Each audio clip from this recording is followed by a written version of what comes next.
Bonjour à tous et bienvenue dans une toute nouvelle vidéo. Alors c'est une vidéo dans laquelle je vais reviewer un peu. En fait c'est un nouveau concept sur ma chaîne. Toutes les semaines je vais reviewer les shows WWE ensemble. Voilà, je vais faire une vidéo sur tout ce qui s'est passé à la WWE dans la semaine.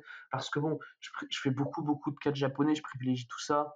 Mais enfin, je veux dire, il y en a par exemple qui regardent plus ou qui regardent encore WWE et qui sont intéressés par des reviews. Donc voilà, je fais surtout Impact, je fais beaucoup d'impact sur le catch US, mais vu que je regarde les weekly WWE, je préfère faire une review comme ça, constante, chaque semaine des shows, plutôt qu'une review par-ci par-là, voilà.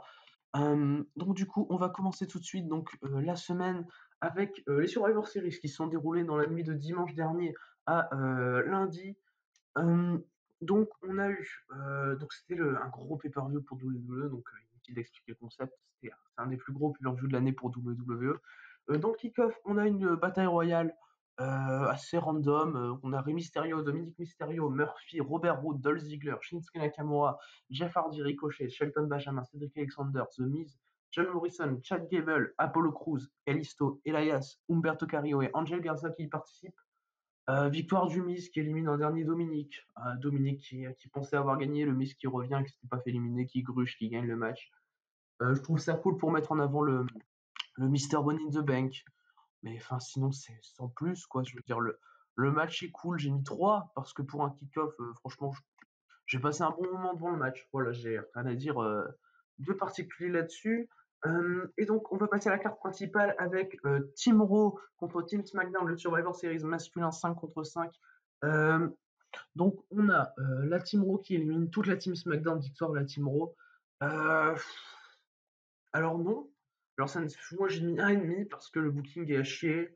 À la limite, le booking de Seth Rollins qui s'élimine tout seul par Sheamus, j'accepte, voilà, ça ne me dérange pas. Mais le fait que la Team Raw écrase de cette manière la Team SmackDown pour rien globalement, parce que il y a aucun build-up Raw contre SmackDown, euh, il y a aucune raison à ce qu'il se passe ça. Surtout que l'équipe Raw manquait de cohérence dans les weekly, donc ça c'est assez con de faire ça, de faire une telle cohérence entre l'équipe alors qu'il n'en avait aucune pendant les weekly. Enfin, je comprends pas le but de faire ça. Pour moi, c'est pas logique, c'est 1,5 et voilà, c'est terminé, quoi. Ensuite, le New Day, champion par équipe de Raw, ont affronté les Street Profits, champion par équipe de SmackDown, dans un traditionnel match champion contre champion. Victoire des Street Profits avec Angelo Dawkins qui fait le tomber sur Xavier Woods. J'ai mis 3,25, c'est mon match préféré du show. Le catchy est bon, mais pas suffisamment pour me happer dans l'action. Voilà, j'aurais peut-être pu mettre plus si j'étais vraiment happé dans l'action par les 4 catcheurs. Mais le match n'en est pas moins vraiment très bon et c'est d'ailleurs pour moi le meilleur match de la soirée. Ensuite, Bobby Lashley contre Sami Zayn dans un match champion contre champion. J'ai mis 3, j'ai trouvé ça très drôle. T'as Sami Zayn enfin, pauvre Sami Zayn quand même. Pauvre Sami Zayn qui est quand même utilisé un peu à la Cameron Grimes à NXT. Mais j'ai mis 3 parce que l'acting est très bon de la part de Zayn. Il y a eu des moments que j'ai trouvé très drôles quand Zayn essaye de faire éliminer leur business de faire disqualifier leur business pour gagner le match. Voilà, Sami Zayn a été très bon acting pendant le match. Le résultat est logique. Voilà, pour moi c'est 3, mais j'irai pas plus loin. Euh, Ensuite, en coulisses, important, on a Roman Reigns qui engueule Jey Uso pour avoir perdu parce qu'il peut pas contrôler une équipe parce que les gens ne le respectent pas et donc ne respectent pas leur famille. Voilà, c'est Roman Reigns qui motive Jey Uso, voilà, qui l'engueule surtout d'avoir perdu. On passe à Asuka contre Sasha Banks, victoire de Sasha Banks par roll-up, j'ai mis 3, mal booking. Pardon, mauvais booking, voilà. Euh, c'est pas le booking, c'est aucun intérêt. Sasha Banks c'est même pas face dans le match, alors que j'ai l'impression qu'ils veulent la construire comme une grosse baby face. Voilà, complètement con, mais le catch est bien développé, donc je mets 3, mais le booking est pas bon, voilà. Euh, Sixième match, la Team Raw contre la Team SmackDown, le Survivor Series féminin. J'ai mis 1,25 parce que le match est pas bon en termes de catch. Et Nia Jax, Lana qui a pas catché mais qui a gagné le match parce que en fait, Nia Jax et Bianca Belair qui sauve le match et c'est d'ailleurs grâce à Bianca Belair que je mets un 25 parce que Bayley se fait éliminer très rapidement dans le match en plus donc ça aide pas. Bianca Belair et Bayley sont pour moi les deux meilleures catcheuses du match. Euh, mais du coup, t'as Nia Jax et Bianca Belair qui restent et elles se font tous les deux décompter à l'extérieur sauf que t'as Lana qui n'était pas autorisée à participer par Nia Jax et qui était encore à l'extérieur du ring, et qui n'était pas femme légale, et qui gagne le match. Et voilà. Et ce booking-là, il est horrible. Et franchement, ça m'a vraiment bien saoulé. J'ai mis 1,25 parce que Bianca Belair. Voilà. Et de toute façon, c'est toujours comme ça chez WWE. J'aime bien regarder les weekly, mais les pay-per-views sont souvent des purges pour moi. Mais les weekly sont très cool. Du coup, on nous annonce du coup le prochain pay-per-view que le prochain pay-per-view sera TLC et ça se déroulera le 20 décembre. On a ensuite le main event, Drew McIntyre contre Roman Reigns, champion contre champion. Le match est cool. J'ai mis 3,25. L'histoire est bien racontée, mais le début est chiant. Le début est vraiment, vraiment chiant. Mais la suite est vraiment très, très cool à suivre jusqu'à la fin. C'est cool, je mets 3,25 parce que je peux pas aller bien loin. Mais, euh, mais voilà, le match est bien cool et c'est pour moi le meilleur match de Roman Reigns depuis son retour chez WWE. Enfin, son retour, il a toujours été chez WWE, mais son retour en août. Voilà. Euh, donc, et ensuite, on a le segment du départ en retraite de l'Undertaker. Voilà, c'est l'Undertaker qui fait une petite promo introduite par Vince McMahon où il fait une petite promo, il dit qu'il va rest in peace. C'est très bien, très sobre, très cool. Je trouve qu'ils ont très bien fait leur coup pour le coup de WWE. On passe à Raw. Alors, à Raw, qu'est-ce que j'ai à dire? Je vais surtout parler des matchs. Donc, on a eu Kofi Kingston et Xavier Woods qui ont conservé leur championnat par équipe de Raw contre leur business. J'ai mis 2,5. Le match est trop long pour ce que c'est, mais c'est cool.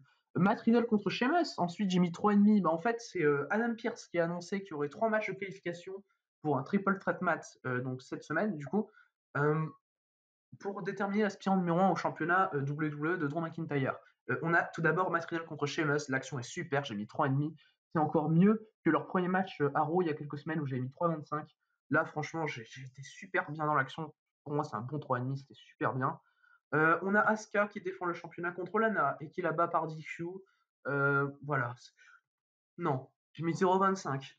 Ça dure 1 minute. Non, c'est mort. J'ai été gentil de mettre 0,25. Et du coup, ça emmène à un match tag Asuka et Lana contre Nia Jax et Shayna Baszler où j'ai mis 2. L'action était longue, ce qui m'a permis de mettre 2. T'as un face-off Nia Jax Lana qui est horrible et t'as un face-off Asuka Shayna Baszler qui est super bon. Voilà, ça dure 7 minutes donc je peux pas aller bien loin dans la note là encore. Le deuxième match de qualification au triple threat, c'est Keith Lee contre Bobby Lashley. J'ai mis 2,75. J'ai trouvé l'action correcte. Il y a quelques botches, quelques lenteurs qui m'ont sorti du match. Il y a quelques prises mal effectuées. Mais dans l'ensemble, ça reste un bon match. Voilà, 2,75, je ne vais pas plus loin. Ensuite, on a eu aussi Nikki Cross contre Alexa Bliss. J'ai mis 1,25. C'est pourri. L'acting d'Alexa Bliss, c'est pourri. Nikki Cross est pourri, Alexa Bliss est pourri. Voilà, c'est. Pourtant, Alexa Bliss dans un ring, quand elle catch, j'aime bien. J'aime bien Alexa Bliss quand elle catch, mais son acting, il est vraiment à 0. 0 de chez 0. Ça dure 4 minutes, voilà, je vais pas plus loin qu'à 25. Et le main event, AJ Styles contre Randy Orton, dans là aussi un match de qualification. Victoire d'AJ Styles. Euh, Randy Orton distrait par les trucs du film. Voilà, ça dure 13 minutes, le match est bon, je mets 3. Pas plus, je m'attendais à mieux. Randy Orton bouge pas trop, et comme à son habitude. Et l'overbooking de fin, j'ai pas trop aimé. Donc voilà, c'est à peu près tout pour ce Monday Night Raw. Ce qu'il y a à voir vraiment, c'est Riddle contre Sheamus. Je pense que ça vaut vraiment le détour ce match. Donc dans tous les cas, en fin de vidéo, je ferai un top 3 de mes matchs préférés de la semaine chez WWE. Donc voilà. On va passer maintenant à NXT. Alors, NXT, on a Candice LeRae qui va battre Ember Moon en opener. Ça va durer 13 minutes. Et c'est grâce à une intervention de Kai et Gonzalez un peu voilà qui étaient en ringside pour regarder le match. Victoire de Candice LeRae. Je mets 3,25 au match, c'est décent, c'est voilà, c'est ce que je m'attendais entre les deux catcheuses. Après le match, on a Tony Storm qui va venir aider Ember Moon qui se fait frapper et qui se fait jeter hors du ring. Et Tony Storm et Ember Moon vont aller dans le ring et finalement Tony Storm ne va pas dans le ring, tire la jambe d'Ember Moon vers le dehors du ring et tourne heel sur Ember Moon, elle la claque contre les escaliers tout ça et elle la donne à LeRae, Kai et Gonzalez pour l'attaquer, pour vraiment la tabasser. Et Tony Storm effectue donc un heel turn contre Ember Moon. Voilà, j'adore Tony Storm, mais je pense qu'il y a beaucoup plus de potentiel à l'avoir en heel qu'en face, clairement. Donc, ça m'enchante. Pour moi, c'est la meilleure gaijin au monde, hein, Tony Storm. Et c'est un joyau KWW dans ses rangs. Si on peut l'utiliser au maximum de son potentiel, ça peut être super bien. On a Kushida contre Timothy Thatcher, j'ai mis 3,5, super bon match. Très bons échanges techniques. Voilà, ça dure 9 minutes. Il y a victoire de Kushida parce que Tommaso Ciampa a distrait Timothy Thatcher. Apparemment, on s'en va vers un Thatcher Ciampa Wargames. Voilà. Le match en est pas moins très bon techniquement. Thatcher il est très très bon, il porte le match. Kushida il arrive à suivre parce que quand même Kushida c'est un excellent catcheur technique donc c'était du plaisir pour mes yeux. Voilà, point. Ensuite, on a un Kevin Owens show qui est important, que je vais parler à Kevin Owens show avec Leon Ruff, où Kevin Owens essaye bien de mettre over Leon Ruff, de le mettre en confiance, de lui dire ce qu'il faut dire, voilà. Et t'as Leon Ruff qui dit qu'il a battu Johnny Gargano et Johnny Gargano il arrive. Donc il dit ouais, t'es une plaisanterie, tu m'as battu une fois, tu m'as battu grâce à 2 fois, pardon, grâce à Damian Priest, grâce à des interventions. Et du coup, Damian Priest arrive et font un segment entre les trois. T'as Damian Priest qui dit à Gargano que Ruff est meilleur que lui, qui dit vraiment qu'il l'a battu. Donc il est champion américain, il mérite. Et enfin, on finit sur Priest qui dit qu'il n'a quand même jamais eu son rematch pour le titre nord-américain. Et on finit sur l'annonce d'un freeway à War Games par William Regal pour le titre nord-américain. Leon Ruff va défendre contre Johnny Gargano et contre Timothy Thatcher. Voilà, c'est une très bonne promo. Ensuite, on a eu Cameron Grimes contre Jake Atlas. Victoire de Grimes en 2 minutes. Rien à dire de spécial sur le match. C'était cool à suivre. Voilà, c'était de la bonne action. Ça dure que 2 minutes, donc on peut pas spécialement juger. Mais en soi, voilà, j'ai rien à dire de mauvais, quoi. C'est Cameron Grimes, c'est athlétique, c'est ce que j'aime, quoi. C'est ce catcheur Cameron Grimes, il est extraordinaire et moi c'est mon catcheur préféré chez NXT, c'est pour moi le meilleur catcheur de NXT clairement. Donc voilà. Ensuite, voilà, je mets 2,75 à ce match, c'était bien franchement. Ensuite on a le promo de replay. J'ai oublié de dire également Cameron Grimes après le match s'est fait vraiment il a eu peur de Dexter Lumis qui a essayé de lui faire peur et on va avoir un strap match entre les deux hommes à TakeOver War Games, annoncé par William Regal un peu plus tard dans le show. Voilà. Du coup, promo de Rhea Ripley qui dit que tout le monde se demande ce qu'elle va faire prochainement après avoir perdu son match pour le titre NXT féminin, mais elle dit qu'elle est toujours derrière le titre féminin de NXT, que c'est toujours son objectif. Puis t'as Candice LeRae qui l'interrompt et qui se moque d'elle, de dire que elle a eu trop de chance pour le titre, que au moins Candice LeRae a perdu en se faisant distraire et qu'elle a eu des victoires volées. Et tandis que Rhea Ripley s'est fait battre clean par Yoshirai, voilà. Et finalement, on va passer sur un 4 contre 1 et Rhea Ripley va se faire tabasser par Dakota Kai, Candice LeRae, Raquel Gonzalez et Toni Storm, qui sont leur équipe finale à War Games. Voilà, l'équipe Candice LeRae, finalement, il n'y a pas une pierre toile, c'est Toni Storm à la place. Et on passe donc au main event, Pete Dunne contre Kyle O'Reilly. J'ai adoré le match, j'ai mis 4 étoiles. T'as un spot qui m'a marqué, t'as 2 spots qui m'ont marqué. T'as le brainbuster de Dunne sur l'échelle, qui était en dehors du ring, entre le tablier et les barrières de sécurité, c'était voilà. Et t'as aussi Dunn qui se bat à côté de l'échelle avec O'Reilly, qui part pour un enziguri, O'Reilly esquive et Dunn fait l'enziguri sur l'échelle. J'ai trouvé ça incroyable. Non, le match est super bon, ça dure que 15 minutes, mais c'est vraiment de la super action. La fin est un peu plus facile à suivre que le reste. La fin est excellente. Voilà. Les 5 dernières minutes de match, franchement, c'est quelque chose. C'était incroyable les 5 dernières minutes. J'ai mis 4. Voilà, je peux pas aller plus loin, mais en soi, le match est super bon et c'est donc Pete Dunne qui permet à son équipe d'avoir l'avantage pour les War Games. Donc le clan de Pat McAfee, Oney Lorcan, Danny Burch et donc Pete Dunne. Victoire de Pete Dunne aussi parce que O'Reilly s'est fait jeter du ring par un homme qui arrivait masqué. Et on va donc passer à Main Event. Le prochain show WWE que je voulais parler, voilà. Oui, je regarde Main Event. Voilà, voilà, ça dure vraiment pas longtemps. On a un Mix TV avec Rétribution que j'ai trouvé complètement con parce qu'en fait, t'as The Miz et John Morrison qui se moquent des noms des gars de Rétribution et t'as Mustafa Ali qui dit ouais, moi aussi j'ai été moqué pour mon nom, moi aussi j'ai été jugé toute ma vie et du coup je leur ai donné ce nom pour qu'on se moque d'eux, en gros, pour qu'on se foute de leur gueule, voilà, pour qu'ils voient comment il a vécu le monde. Donc Mustafa Ali qui dit ouais c'est normal que tout le monde se foute de leur gueule, c'est le but, foutez-vous de la gueule de Rétribution, allez-y, foutez-vous de la gueule de leur nom, de leur masque, voilà. C'est complètement con, voilà, c'est con. Ricochet contre Jeff Hardy, ensuite je m'attendais à un bon match de catch. C'était bon. Voilà, en fait, j'ai mis 2,75. Ça aurait pu aller plus loin, mais en fait, t'as Elias qui jouait de la musique pendant tout le match sur la ronde d'entrée pour déconcentrer Hardy. Finalement, c'est une victoire de ricochet, voilà, voilà. Et après le match, t'as Jeff Hardy qui claque une guitare dans le dos d'Elias. C'est fou. Voilà. Leur rivalité est chiante et le match est bon, mais gâché par la musique d'Elias derrière. Ensuite, on passe donc à NXT UK. Alors, NXT UK, je vais parler que des 3 matchs parce que le reste est franchement pas intéressant. On a eu Jordan Devine qui a conservé son championnat Cruiserweight contre Amir Jordan. Ça a duré 10 minutes. Euh, j'ai mis 2,75. L'action est bonne. Voilà, c'est sans plus. C'est du Amir Jordan. Je m'attendais pas à quelque chose d'excellent non plus. Mais Jordan Devine fait vraiment le taf. Par contre, bon, petite Cruiserweight, t'as Escobar, t'as Devlin en même temps, c'est vraiment le bordel. Je trouve qu'il devrait donner le titre car Escobar. Euh, voilà, c'est complètement con pour moi. Je, je sais pas où ils vont aller avec ça. T'as 2 titres Cruiserweight, t'en as un NXT UK, un NXT, et ils font pas référence. Voilà, c'est con. Euh, Ensuite, Jenny contre Ayla Dawn, ça a duré 5 minutes. J'ai mis 1,5, c'était pas bon. C'était pas bon, c'était très compliqué de se mettre dans l'action. Voilà, c'est pas bon. Faut pas voir ça. Enfin, la finale de la Heritage Cup, A-Kid contre Trent Seven. Victoire d'A-Kid qui remporte donc l'Heritage Cup. A-Kid, tu sens clairement que c'est le projet chez NXT UK. Il a que 23 ans et il vient d'être signé cette année. Franchement, il y a quelque chose à faire avec A-Kid. A-Kid, il est vraiment pas mal. A-Kid, il est vraiment très très bon, très athlétique, il a de très bons moves. Voilà, non, le mec est très bon. Faut faire gaffe à ce mec parce que franchement, il va aller loin, A-Kid, ça c'est clair.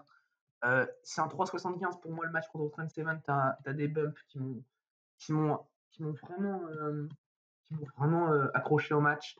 Mais je n'irai pas plus loin que 3,75 parce que je suis pas fan de ce format de match. Voilà, je suis pas fan de ce format de match en round, tout ça. Je n'ai pas accroché, les pauses m'ont sorti un peu du match. Voilà. Mais le match est très bon pour moi. C'est 3,75.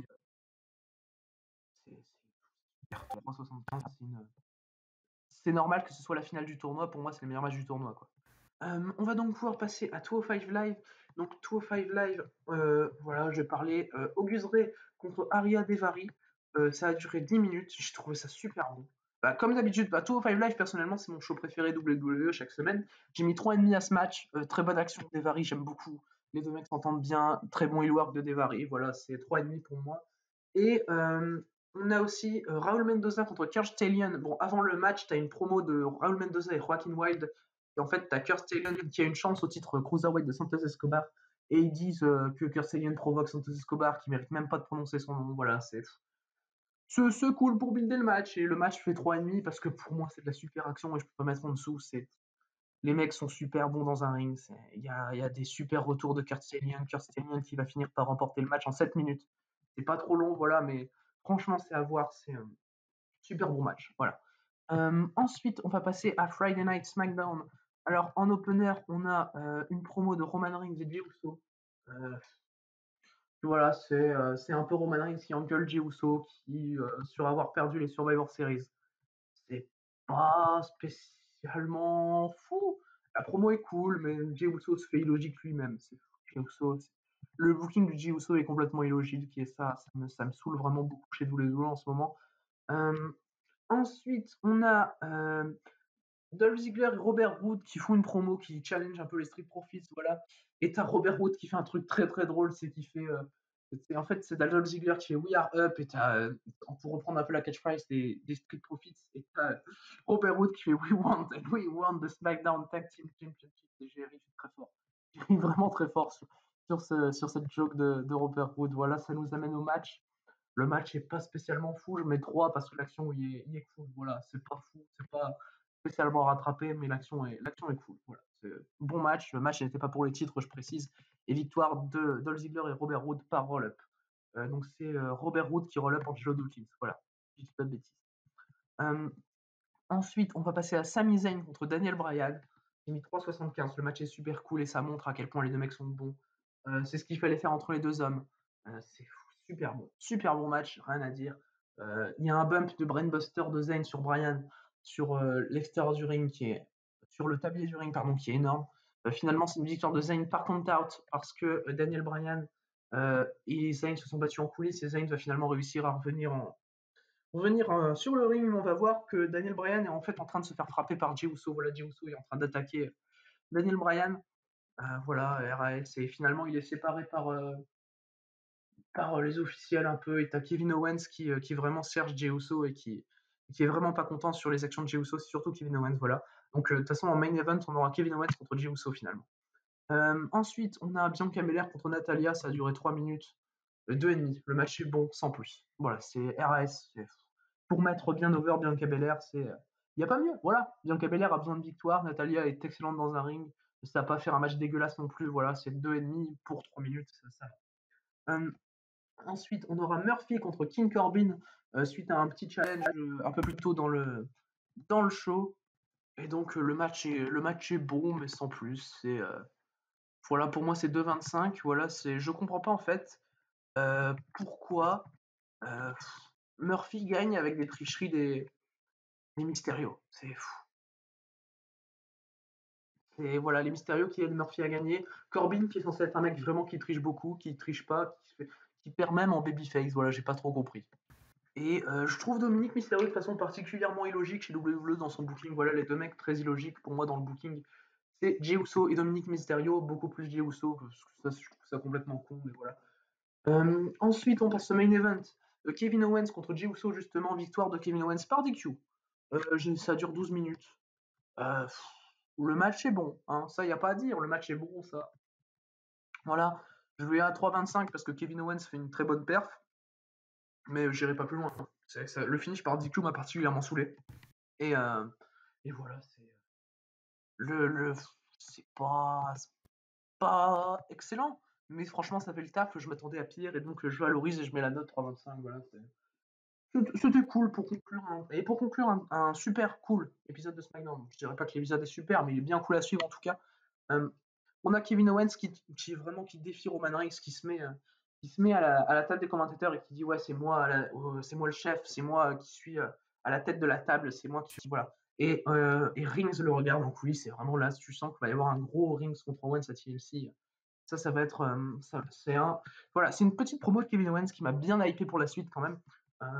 Donc voilà, j'ai hâte de voir la suite entre Kevin Owens et Roman Reigns. Donc on va passer avant de conclure la vidéo à mon top 3 de la semaine, des matchs de la semaine pour WWE. Alors en 3, je vais mettre un match de 205 Live. Je mets Ariya Daivari contre Auguste Grey, que comme j'ai dit tout à l'heure était super cool. Pour moi c'est un 3,5, c'est à voir, c'est vraiment cool, l'action est cool, bon il work. Et ça met bien over Auguste Grey qui remporte le match en plus. En 2, je mets Sami Zayn contre Daniel Bryan à SmackDown. C'est un match qui est pas trop long non plus. Le finish par count-out, c'est pas spécialement dérangeant et protège même Daniel Bryan. Ça dure 13 minutes, mais l'action est super bonne et ça montre à quel point les deux catcheurs sont excellents dans un ring. Et en 1, je mets Pete Dunne contre Kyle O'Reilly à NXT, donc 4 étoiles pour moi. J'ai trouvé ça très très bon, franchement, très très bon match. Comme j'ai dit un peu plus tôt, je vais pas y revenir en détail comme je l'ai fait tout à l'heure. Mais voilà, c'est des spots qui sont vraiment marquants.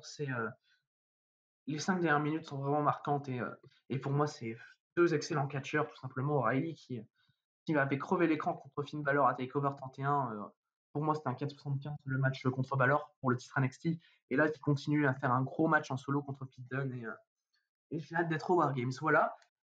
Donc voilà, c'est tout pour mon top 3 de la semaine. N'hésitez pas à aller voir ces matchs d'ailleurs, qui sont les matchs les plus intéressants du coup. Allez voir, il y a aussi un Riddle contre Sheamus si vous avez le temps, il est 4ème dans mon top. Donc du coup, c'est tout pour cette vidéo et on se retrouve la semaine prochaine pour un nouveau résumé de la semaine pour WWE. À la prochaine.